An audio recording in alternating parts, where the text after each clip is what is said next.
Okay, so you will make a new document.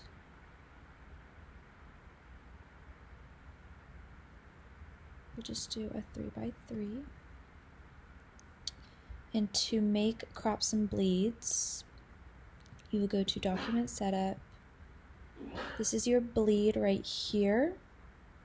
Typically, you won't really do anything over 0.125 unless it is a really large scale project. You will press OK, and there are your lines.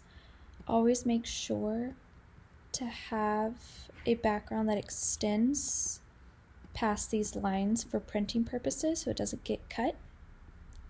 Once that is done, and say you have your art,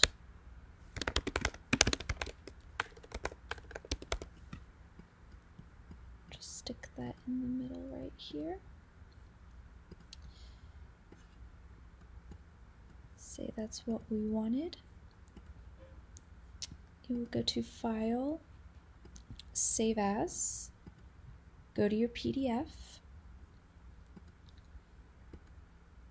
and then always make sure to leave your crops and bleeds in your printable PDF. You will pretty much only need your trim marks.